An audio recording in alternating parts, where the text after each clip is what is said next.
This video is all about sleep. I cannot emphasize enough how important sleep and recovery is. If you don't get this down, all of your efforts for building muscle, losing weight, improving your mood and energy, you just won't see the results that you're expecting. Because so much of your progress relies on this foundational piece, I want to talk about this early on. Sleep is not passive rest. It's an active metabolic reset. It's when your body recalibrates cortisol, balances appetite hormones like ghrelin and leptin, restores insulin sensitivity, repairs muscle and brain tissue, and fights off cancer. Think of it as your body's nightly software update. Without it, every system starts to lag. Your energy, your metabolism, mood, and even your ability to burn fat efficiently. Why does it get harder in midlife? Well, in perimenopause and menopause, sleep disruption becomes one of the biggest struggles that women face. Here's the physiology behind it. Falling progesterone means less GABA activation, that calming neurotransmitter that helps your brain slow down. Declining estrogen disrupts serotonin, body temperature, and REM quality, making you wake up at 2 to 3 a.m., hot, restless, and anxious. Low testosterone adds fatigue and reduces restorative deep sleep. And then melatonin also starts to decline as we age. And when sleep goes, cortisol rises, blood sugar becomes erratic, cravings intensify, and mood swings worsen. That's why I often say without sleep, no diet, supplement, or medication will work long term. Because if you're tired, your physiology will fight every intervention that you try. So let's talk about how sleep regulates your hormones. During deep sleep, your body, 1, lowers cortisol and resets your stress response. 2, it balances ghrelin and leptin, the hormones that control your hunger and fullness. 3, it improves insulin sensitivity, so your blood sugar stays steady. 4, releases growth hormone, which helps repair muscle and skin. 5, it cleans the brain via the lymphatic system, kind of like a nightly detox. So when you skimp on sleep, all of these systems get dysregulated and your body stays inflamed, insulin resistant, and hungry.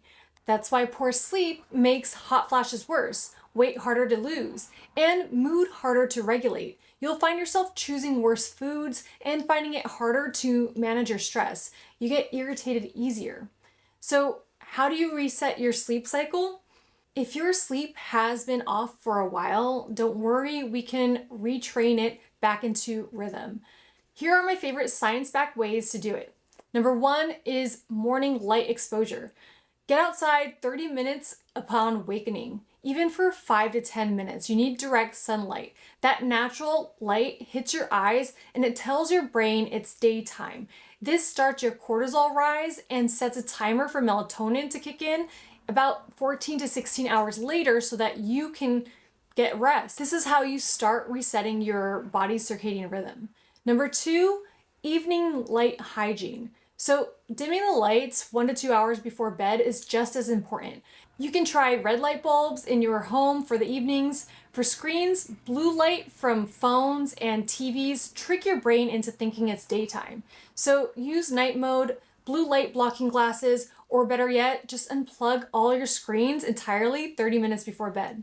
Number 3, optimize your body temperature. Your core temperature needs to drop to fall asleep.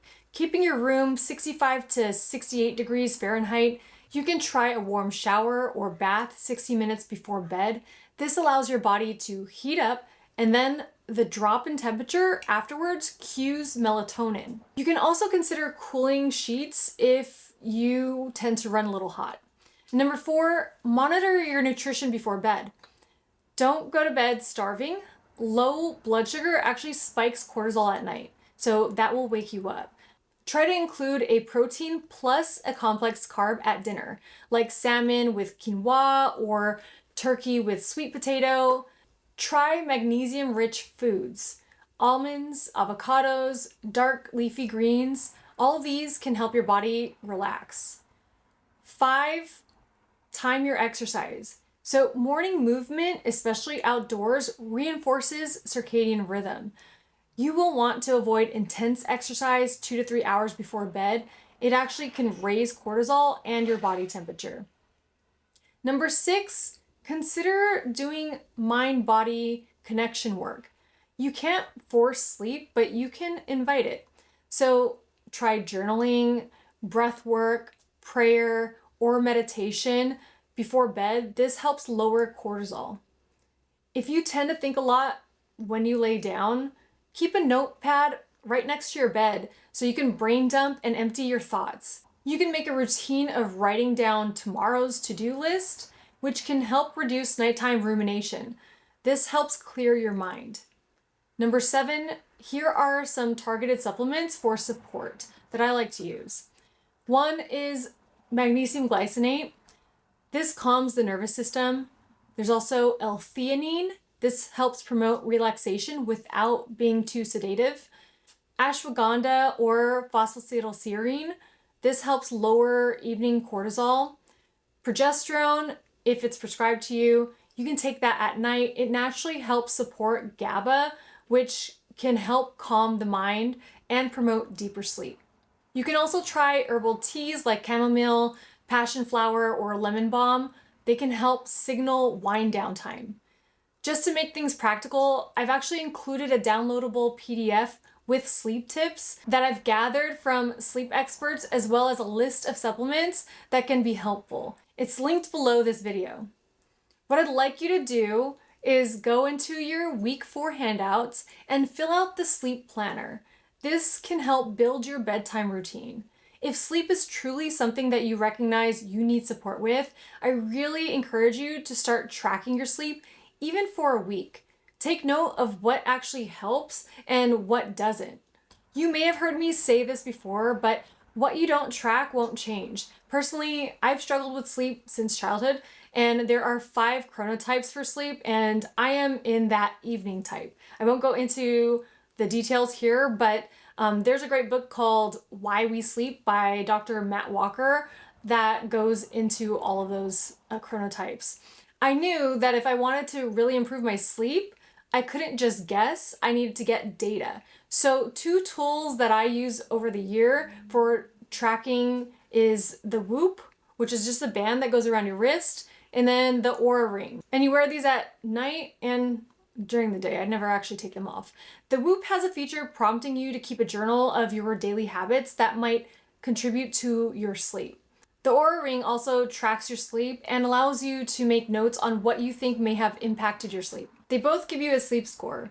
And consistent tracking is what helped me get from averaging 5 hours of sleep a night to around 7. Before these trackers, I was just guessing. It was hard to truly know if it was actually improving. I'll link these below if you want to check them out, but obviously you don't need them. But if this is an area that you are struggling in, then this is something worth considering.